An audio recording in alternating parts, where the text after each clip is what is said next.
आइए जानते हैं इजराइल फिलिस्तीन के बीच छिड़ी जंग पर क्या बोल रहा है चीन। अमेरिका मुसलमानों के मानवाधिकारों को लेकर चीन को लगातार घेरता रहा है, लेकिन अब फिलिस्तीन इजराइल के बीच चल रहे मौजूदा संघर्ष ने चीन को अमेरिका के खिलाफ बोलने का मौका दे दिया है। चीन लगातार खुद को मुस्लिम हितैषी और मानवाधिकारों का रक्षक बताने वाले अमेरिका पर सवाल खड़े कर रहा है। फिलिस्तीन के मुस्लिमों के सवालों पर चीन कह रहा है कि अमेरिका को अपना रुख साफ करना चाहिए। फिलिस्तीन मुस्लिमों की जान भी उतनी ही कीमती है जितनी बाकी मुसलमानों की।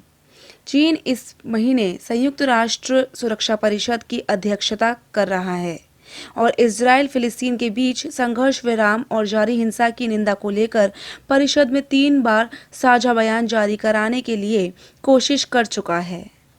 असल में इजराइल फिलिस्तीन संघर्ष पर हुई आपातकालीन बैठक में सुरक्षा परिषद के सदस्य देश में कोई सहमति बनाने पर विफल रहे। ये तीसरी बार था जब अमेरिका ने सुरक्षा परिषद को बयान जारी करने से रोक दिया। संयुक्त राष्ट्र के बयान के समर्थन करने वाले अमेरिका के कुछ सहयोगी देश भी शामिल हैं। संयुक्त राष्ट्र सुरक्षा परिषद यानी कि यूएनएससी की बैठकों में इजराइल का बचाव करने को लेकर चीन का विदेश मंत्रालय लगातार अमेरिका को आड़े हाथों ले रहा है। फिलिस्तीनियों पर इजरायली हमले को लेकर चीन ने अमेरिका से अपना रुख साफ करने को कहा है। चीन के सरकारी अखबार ग्लोबल टाइम्स ने सोमवार को इसी विषय पर अपनी संपादकीय प्रकाशित की। ग्लोबल टाइम्स में प्रकाशित विचार को चीन का आधिकारिक बयान माना जाता है। ग्लोबल टाइम्स में कहा गया कि दोनों पक्षों के बीच ये संघर्ष क्यों शुरू हुआ, इसे लेकर तमाम बातें की जा रही हैं, लेकिन फिलिस्तीनियों की हत्या ने वैश्विक आक्रोश पैदा कर दिया है। इजराइल का अमेरिकी पक्षपात मानवता के खिलाफ है। ग्लोबल टाइम्स ने कहा कि अमेरिका का बाइडेन प्रशासन मानवाधिकारों की रक्षा किए जाने के अपने रुख से पलट रहा है। अमेरिका का ये रुख फिलिस्तीनियों के मानवाधिकारों के प्रति उदासीनता को दिखाता है। ग्लोबल टाइम्स ने कहा है कि अमेरिका हमेशा मानवाधिकार का झंडा लहराता रखता है। अमेरिका चीन पर गलत सूचना और मनगढ़ंत तथ्यों के आधार पर शिनजियांग प्रांत में मुसलमानों के खिलाफ नरसंहार करने का दुर्भावनापूर्ण आरोप लगाता रहा है। लेकिन अब जब फिलिस्तीनियों के मानवाधिकारों को कुचला जा रहा है तो अमेरिका ने अपनी आंखें मूंद ली हैं। अमेरिका इस बार अपने दोहरे मापदंड और पाखंड को शायद ही सही ठहरा सके। ग्लोबल टाइम्स ने कहा कि अमेरिका स्वार्थी देश है। जब अमेरिका को अंतर्राष्ट्रीय नैतिकता और राजनीतिक स्वार्थ के बीच चयन करना होता है तो वो केवल बाद वाले को चुनता है। वो अपनी हरकतों से अंतर्राष्ट्रीय समुदाय को अपनी बेशर्मी के अभ्यस्त होने के लिए मजबूर करता है।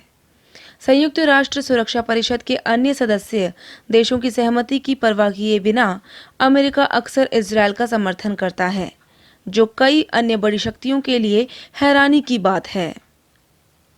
इस संपादकीय लेख में लिखा है, दुनिया विकसित हो रही है, लेकिन कई ऐसे पुराने मुद्दे हैं जो बने रहते हैं और नई समस्याएं सामने आती रहती हैं। इसका नतीजा ये है कि दुनिया की एकमात्र महाशक्ति के रूप में अमेरिका मनमाने ढंग से काम करता है। अमेरिका दुनिया को अस्थिर करने में लगा रहता है। वो अंतर्राष्ट्रीय निष्पक्षता और न्याय को नजरअंदाज करता है। ग्लोबल टाइम्स ने कहा कि गाजा पट्टी में खून बह रहा है, लेकिन संयुक्त राष्ट्र सुरक्षा परिषद चुप है। ये बहुत अजीब है ना। इस महत्वपूर्ण मोड़ पर अमेरिका को उस संगठन को पंगु बनाने का कोई अधिकार नहीं है जिसकी जिम्मेदारी शांति बनाए रखने और दुखों को खत्म करने की है। ग्लोबल टाइम्स ने लिखा, जब बाइडेन प्रशासन मानवाधिकारों और अंतर्राष्ट्रीय दायित्वों के प्रति अपनी तमाम प्रतिबद्धताओं का उल्लंघन करता है तो हम कुछ नहीं कर सकते। लेकिन अमेरिका का ये रवैया संयुक्त राष्ट्र को न्याय करने से नहीं रोक सकता है।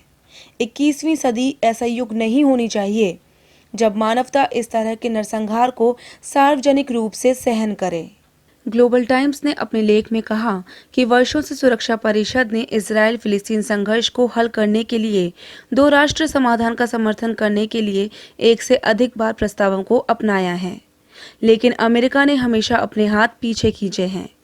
अंतर्राष्ट्रीय समुदाय के दबाव को धता बताते हुए पूर्व के ट्रंप प्रशासन ने अमेरिकी दूतावास को तेल अवीव से यरूशलेम में स्थानांतरित कर दिया, जो 2 राष्ट्र समाधान की भावना से अलग था। चीनी अखबार का कहना था कि अमेरिका के पिछले प्रशासन ने जो किया उसके लिए बाइडेन प्रशासन ने मौन सहमति दी है। हाल के वर्षों में अमेरिका ने मध्य पूर्व में शांति के लिए कोई सकारात्मक काम नहीं किए हैं। चीन ने कहा कि अमेरिका का फोकस पूरी तरह से प्रमुख शक्तियों से कंपटीशन पर है। जाहिर है अमेरिका को मुसलमान पसंद नहीं है, ना ही उसे चीन पसंद है। बहरहाल इसने चीन के शिनजियांग क्षेत्र के मुसलमानों में विशेष रुचि दिखाई है। अमेरिकी मूल्य विकृत हो गए हैं। ग्लोबल टाइम्स का मानना है कि चीन और रूस पर ध्यान केंद्रित करने के लिए अमेरिका मध्य पूर्व से पीछे हटना चाहता है। अमेरिका फिलिस्तीन इजराइल शांति बहाली के लिए जहमत नहीं उठाना चाहता, लेकिन वो चाहता है कि मध्य पूर्व की स्थिति इजराइल और अमेरिका के रणनीतिक हितों के लिए अनुकूल बनी रहे और फिलिस्तीनी कष्ट झेलते रहें। लेकिन अमेरिका को ये जानना होगा कि न्याय को जिंदा दफन नहीं किया जा सकता। अगर आपने चैनल को सब्सक्राइब नहीं किया हो तो अभी सब्सक्राइब करें और बेल आइकन को ज़रूर दबाएं ताकि आने वाली हर खबर आप तक पहुंच सके। लाइक करें व शेयर करें और कमेंट ज़रूर करें।